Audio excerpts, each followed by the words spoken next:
노아 홍수 심판 이후 인류의 역사는 노아의 세 아들로부터 출발합니다. 그러나 안타깝게도 그 가운데서 또다시 하나님을 떠난 인본주의 역사가 시작되었고, 그들은 하나님을 대적하고 인간의 이름을 나타내기 위해 바벨탑을 쌓게 됩니다. 그러나 하나님의 역사로 말미암아 세계를 멸망으로 가게 하는 인본주의 역사는 아시아, 아프리카, 유럽 등 온 세계로 퍼져가게 되었습니다.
이때 하나님께서는 세계로 흩어진 인류에게 천국 복음을 전해주시기 위해서 한 일을 시작하셨는데, 그것은 가나안 땅을 선택하시고 그곳으로부터 잃어버린 천국 복음을 온 세계에 전해주시기로 계획하신 것입니다.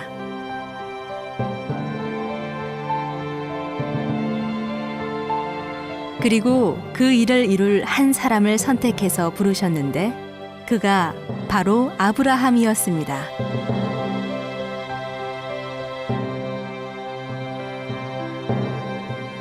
그는 본래 갈대아 우르에 살고 있다가 하나님의 소명을 받습니다. 너는 너의 고향과 친척과 아버지의 집을 떠나 내가 네게 보여줄 땅으로 가라. 너를 축복하는 자에게는 내가 복을 내리고 너를 저주하는 자에게는 내가 저주하리니 땅의 모든 족속이 너를 인하여 복을 얻을 것이니라. 에덴에서 출발한 천국의 역사는 이제 아브라함을 통해서 세상에 계시되게 되는데, 이것이 창세기 12장부터 여호수아서까지의 역사입니다. 아브라함은 이제 우르를 떠나 약속의 땅으로 가게 되었습니다. 하란은 메소포타미아와 지중해를 잇는 예술과 기술의 중심지이며 종교적인 중요한 위치입니다.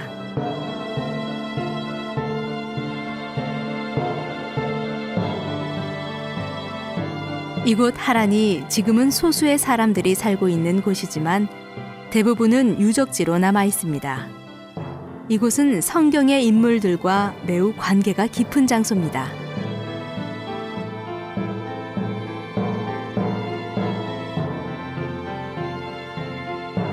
아브라함이 약속의 땅 가나안으로 가던 중 잠시 머물렀던 곳이며, 후에는 아브라함의 아들 이삭이 아내를 얻기 위해서 그의 종이 이곳을 방문하였고, 뒤에는 야곱이 형 에서의 칼날을 피해서 이곳에 와서 20년 동안 준비했던 곳이기도 합니다.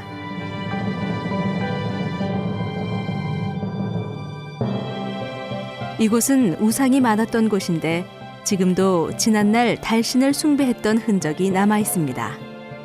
인본주의 문화가 가득했던 이곳에서 아브라함은 신본주의 역사를 이루면서 천국 운동의 역사를 이뤘던 것입니다.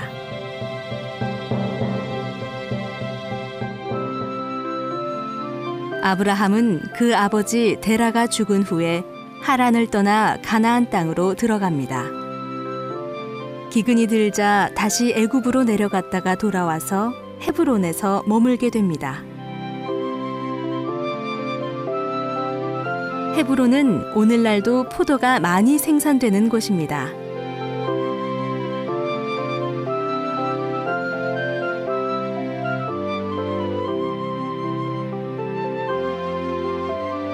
그리고 믿음의 조상 아브라함, 이삭, 야곱의 무덤이 있는 곳입니다. 그러나 이곳의 중요성은 언약의 장소라는 데 있습니다. 이곳에서 창세기 3장 15절 이후 계속된 천국의 계시가 아브라함에게 주어졌습니다. 하나님께서는 하늘의 별을 보여주시면서 내 자손이 이와 같으리라 말씀하셨고 이 땅을 기업으로 줄 것이라고 언약을 맺으셨습니다. 그날에 여호와께서 아브람과 더불어 언약을 세워 이르시되 내가 이 땅을 애굽 강에서부터 그 큰 강 유브라데까지 내 자손에게 주노니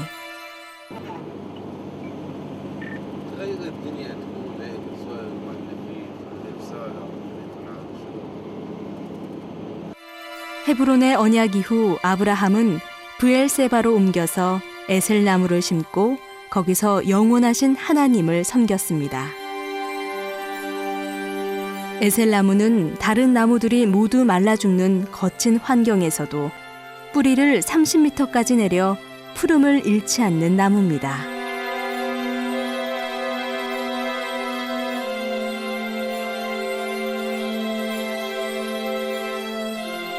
하나님과 아브라함의 언약은 이삭에 이어 야곱에게 계속 이어집니다. 이때부터 아브라함과 그들의 후손의 인생은 천국의 언약이 중심이 되었습니다.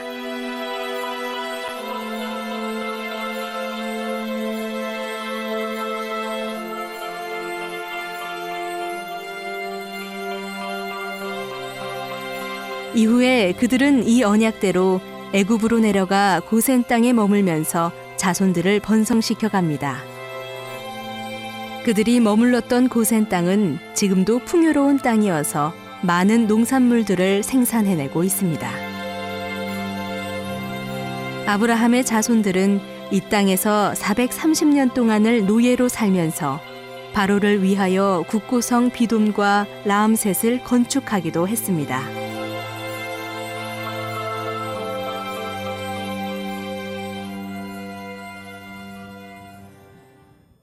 언약이란 반드시 이루어집니다. 하나님께서는 시내산에서 양을 치고 있던 모세를 찾아오셔서 그 일을 알려주셨습니다.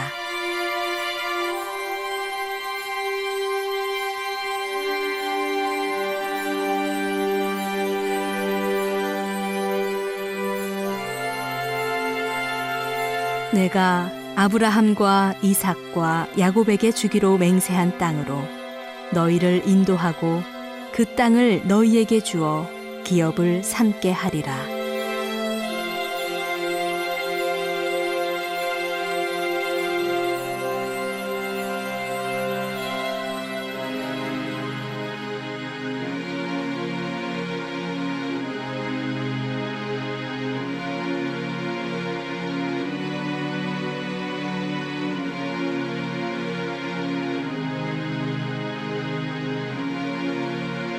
애굽으로 간 모세는 하나님의 언약을 이루기 위해서 이스라엘 백성을 이끌고 라암셋을 출발하여 홍해 바다 앞에 이르게 됩니다.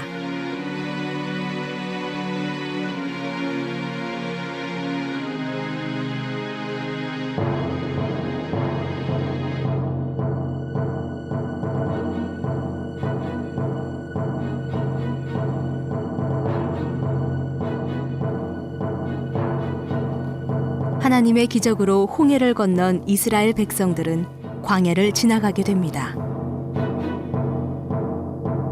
그러나 이곳에서 그들을 기다리고 있던 것은 젖과 꿀이 흐르는 땅이 아니라 고통과 괴로움이 기다리고 있는 현장이었습니다.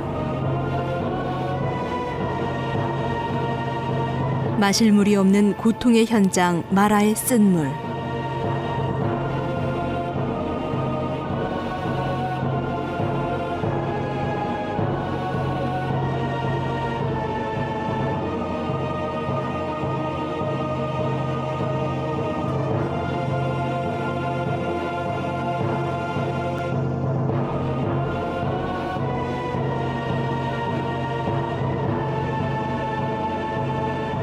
광야의 불뱀과 전갈들은 그들을 더욱 고통스럽게 했습니다.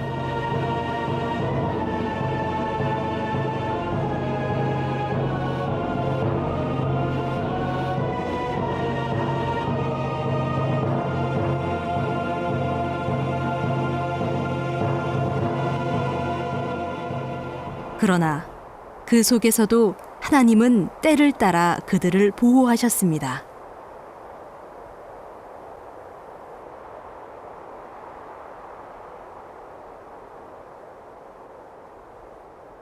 엘림의 오아시스.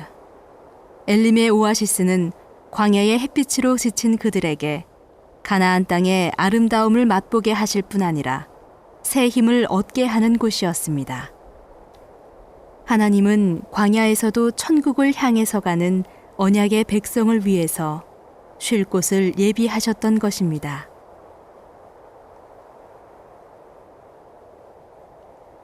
가나안 땅을 향해서 가는 과정에는 무서운 전쟁도 있었습니다. 이곳은 그들이 아말렉과 전쟁을 치렀던 골짜기입니다. 그러나 하나님께서는 아말렉과의 전투 역시 승리로 이끌어 주셨습니다. 그들은 천국의 모형인 가나안 땅을 기업으로 얻을 언약의 백성들이었기 때문입니다.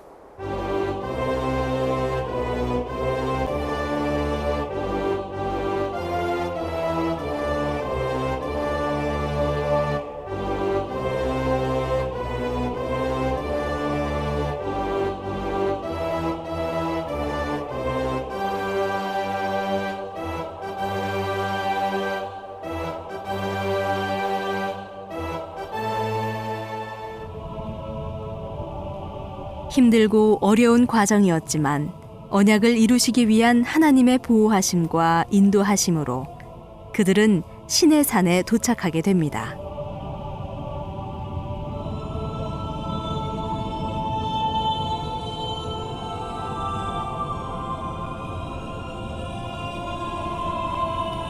그들은 이곳에서 1년 동안 언약의 백성으로 훈련을 받고 하나님과 만나게 될 성막을 건축하게 됩니다.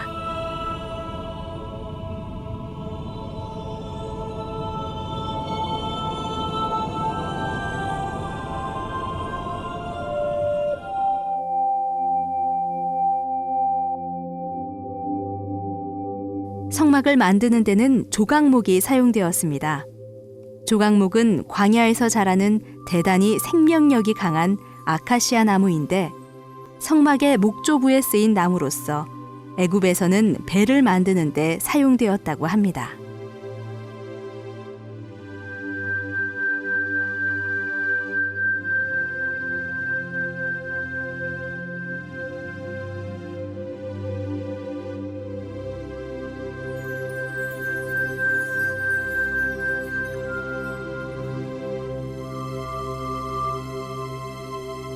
모세가 만든 성막의 중요성은 무엇이었을까요?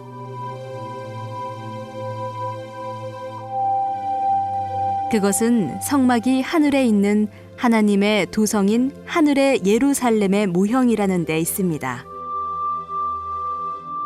하늘에는 하나님의 도성인 새 예루살렘 성이 있습니다.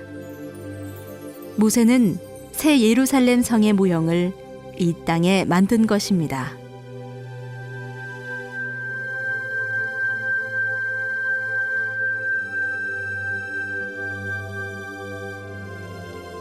이후 그들은 조직을 갖춘 후에 가나안 땅을 향해서 가게 됩니다.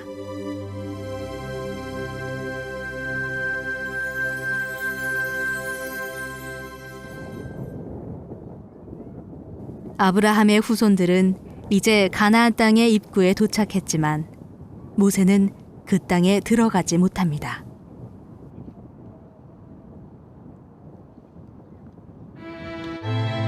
느보산. 모세는 느보산에 올라 가나안 땅을 바라본 후에 죽었습니다. 그렇다면 그는 실패자일까요? 아닙니다. 성경은 모세의 승리를 다음과 같이 증거하고 있습니다.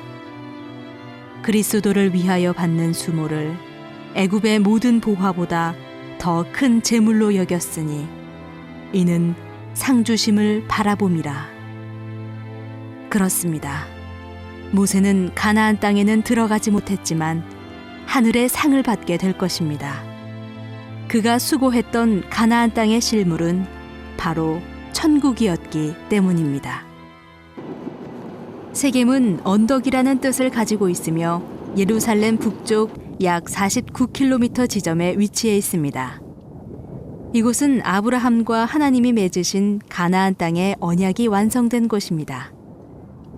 여호수아는 모세가 죽은 후 요단을 건너 가나안 땅을 점령하게 됩니다. 그리고 그 땅을 기업으로 나누어 줌으로써 하나님의 언약을 완성시키게 됩니다. 여호수아서에서는 다음과 같이 선언하고 있습니다. 여호와께서 이스라엘의 조상들에게 맹세하사 주리라 하신 온 땅을 이와 같이 이스라엘에게 다 주셨으므로 그들이 그것을 차지하여 거기에 거주하였으니 여호와께서 이스라엘 족속에게 말씀하신 선한 말씀이 하나도 남음이 없이 다 응하였더라. 마침내 창세기 15장에서 아브라함과 맺은 언약이 드디어 완성된 것입니다. 이제 가나안 땅을 통해서 계시된 천국의 역사는 여기서 막을 내리게 됩니다. 여호수아는 이곳에 돌로 기둥을 세우고 백성들에게 오직 하나님의 백성으로서의 삶을 살 것을 당부하고 세상을 떠나게 됩니다.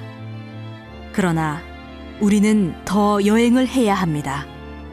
가나안 땅은 새 하늘과 새 땅의 모형이기 때문입니다. 한편 이곳에는 요셉의 무덤이 있습니다. 그는 애굽에서 죽었지만 그의 유언대로 애굽에서 나올 때 그의 해구를 취해왔기 때문입니다. 요셉은 세상을 떠날 때 마지막으로 유언을 남겼는데 그의 유언은 우리에게 큰 교훈을 줍니다. 나는 죽을 것이나 하나님이 당신들을 돌보시고 당신들을 이 땅에서 인도하여 내사 아브라함과 이삭과 야곱에게 맹세하신 땅에 이르게 하시리라. 얼마나 멋진 유언입니까? 그는 비록 몸은 애굽에 살고 있었지만 그의 마음은 항상 언약의 땅, 가나안 땅에 머물고 있었던 것입니다. 이것이야말로 오늘 우리가 가져야 할 참된 신앙이 무엇인지를 보여주고 있습니다. 몸은 세상에 살고 있지만 우리는 하늘에 속한 사람이란 것을 잊지 말아야 할 것입니다. 천국운동의 4부는 이스라엘 왕국을 통해서 계시되었는데 사사기로부터 시작해서 말라기까지의 역사입니다.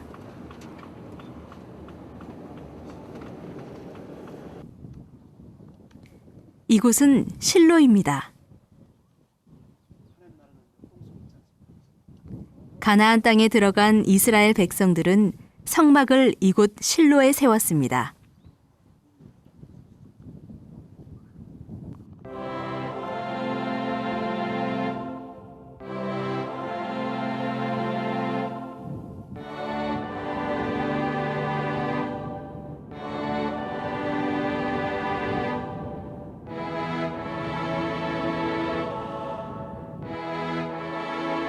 하늘의 도성인 예루살렘의 모형인 성막은 이제 가나안 땅에 들어와 이곳 실로에 머물게 된 것입니다.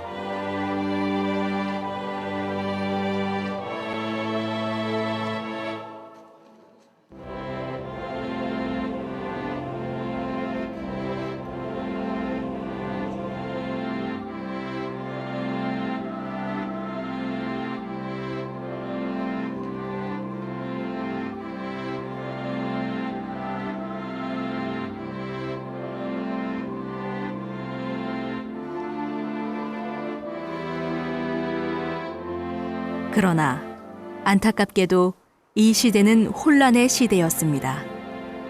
천국운동의 정체성을 잃어버리고 가나안 땅의 우상과 타락에 혼합되어 버리고 말았습니다. 이 혼란의 시대를 보여주고 있는 것이 사사기입니다.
이들은 하나님께서 자신들을 통해서 이루고자 하시는 천국 운동의 정체성을 잃어버리고 가나안 사람들과 혼합되고 있었던 것입니다.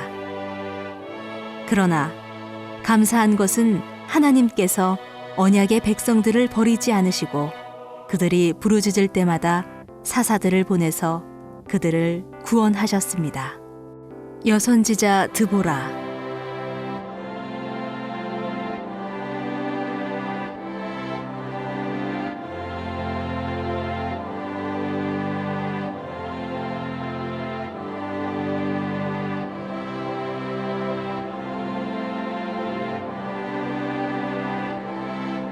문제도 많았지만 이스라엘 백성들을 가나안의 원주민들로부터 구원했던 삼손.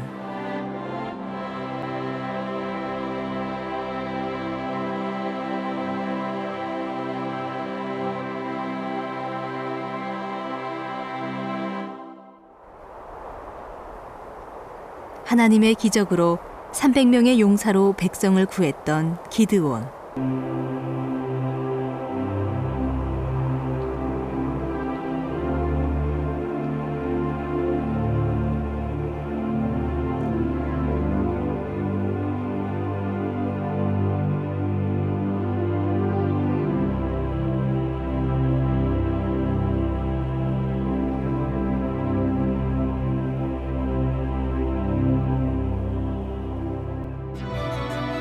그러나 사사들이 사라지면 그들은 또다시 가나안 족속들의 우상으로 돌아가 버렸습니다.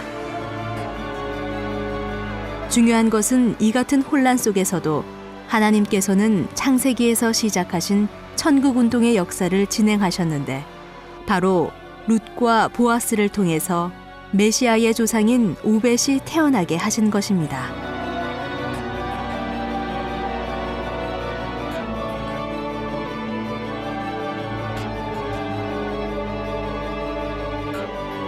이곳은 이스라엘 북쪽 세겝으로 가는 길에 위치한 사무엘의 무덤입니다. 이스라엘 사람들은 이곳 사무엘의 무덤에서도 늘 기도하고 있습니다. 사무엘, 그는 천국의 모형이었던 이스라엘 왕국을 건설했던 사람입니다. 처음에 그는 사울에게 기름을 부어 이스라엘 왕으로 세웠습니다. 이때부터 가나안 땅 이후 천국의 모형인 이스라엘 왕국이 등장하게 된 것입니다.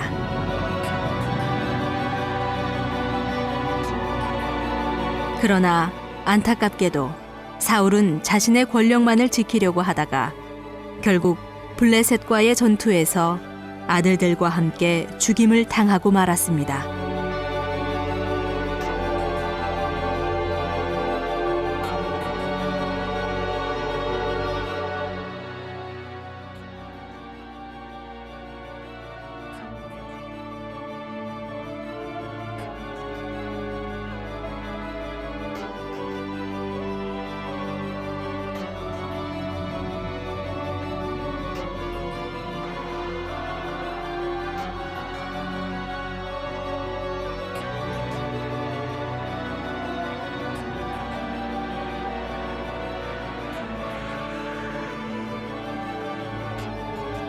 그 후 이스라엘의 지도자들은 다윗에게 기름을 부어 왕으로 세웠습니다.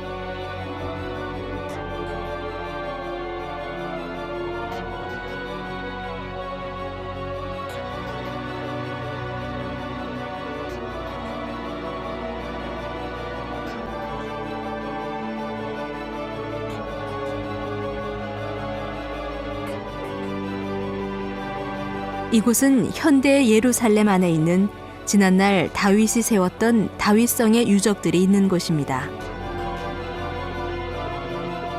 다윗은 이 성터 안에 새로운 장막을 세우고 법궤를 옮겨왔습니다. 그가 바로 아브라함 이후 천국의 계시를 받아 세상에 드러낸 주인공입니다. 법궤를 옮겨온 이후 그는 하나님의 성전을 짓기로 결심합니다. 이러한 그의 모습을 기뻐하신 하나님께서는 그에게 에덴 동산으로부터 시작된 천국 운동의 역사를 계시해 주셨습니다. 내 수완이 차서 내 조상들과 함께 누울 때에 내가 내 몸에서 날 내 씨를 내 뒤에 세워 그의 나라를 견고하게 하리라. 내 집과 내 나라가 내 앞에서 영원히 보존되고 내 왕위가 영원히 견고하리라 하셨다 하라. 아들, 영원한 나라. 이 아들은 결국 예수 그리스도이며 영원한 나라는 곧 천국을 말합니다. 이때부터 말라기까지의 역사는 이 언약이 중심이 되어 진행됩니다. 그는 이 위대한 천국 운동의 계시를 받아 세상에 전해주고 세상을 떠납니다.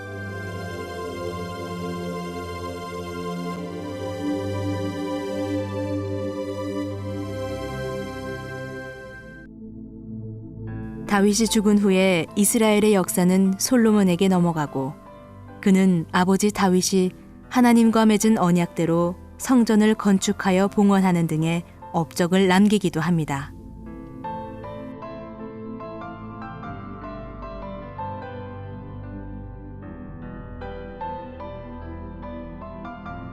그러나 결국 그의 타락으로 나라는 갈라지고 북이스라엘도 남유다도 멸망하고 맙니다.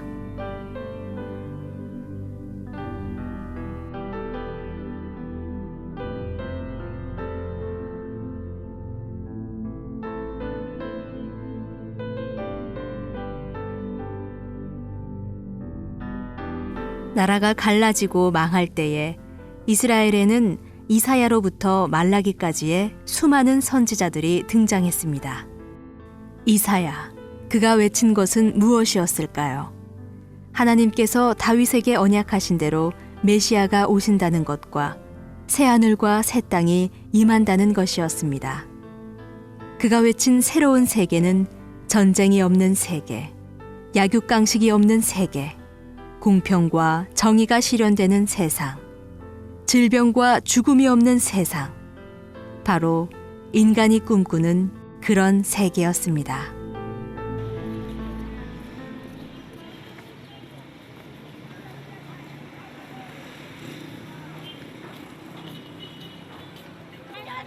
이곳은 이란에 있는 다니엘의 무덤입니다. 현재 지명은 수사로서 이란 남서쪽에 있는 아와즈에서 북서쪽으로 117km쯤 떨어져 있는 곳입니다. 이곳은 지난날 페르시아의 수도였으며 이란 문명의 정치적, 경제적 중심이 된 곳이었습니다. 이슬람 사람들은 이곳을 신성시하여 항상 이곳에 와서 기도를 합니다.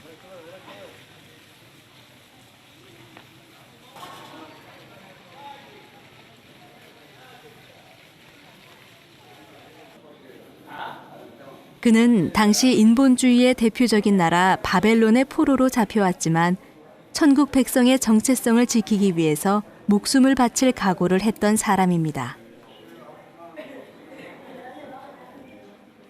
결국 다니엘 앞에 바벨론 왕이 엎드려 절을 하는 승리의 사람이 되었습니다.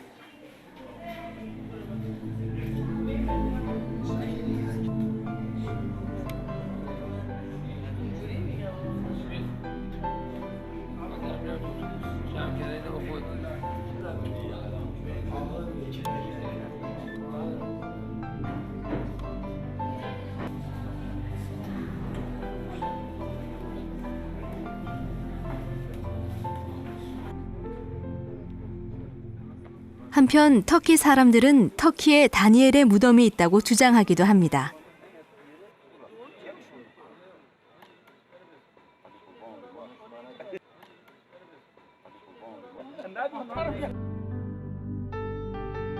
이곳은 그의 무덤이라고 주장하는 현장에 있는 터키의 산누울파입니다.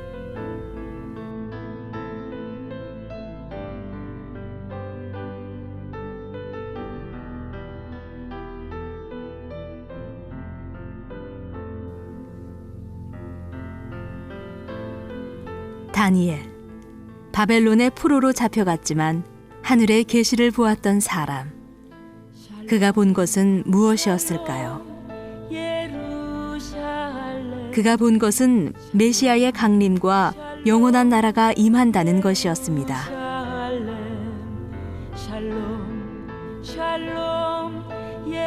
눈물의 선지자 예레미야 역시 메시아의 강림과 그분의 나라를 보았습니다.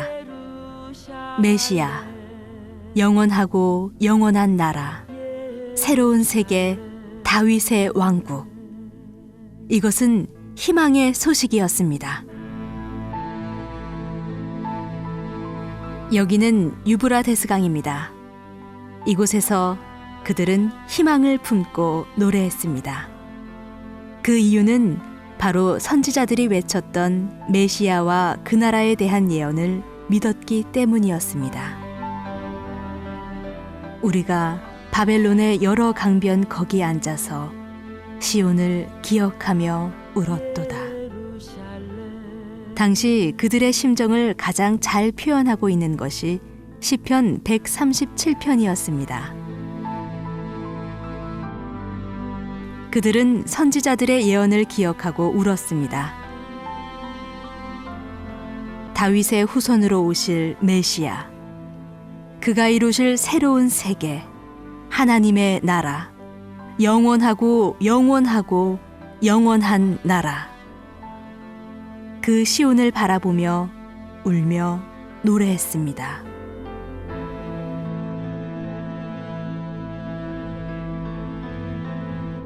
샬롬 샬롬 예루살렘 샬롬 샬롬 예루살렘 샬롬 샬롬 예루살렘 맞은편에 있는 감람산에는 선지자들의 무덤이라고 알려진 곳이 있습니다. 이곳에는 말라기 선지자가 묻혀 있다고 알려지고 있습니다. 말라기. 그는 구약의 마지막 선지자였습니다. 그가 외친 마지막 예언은 무엇이었을까요?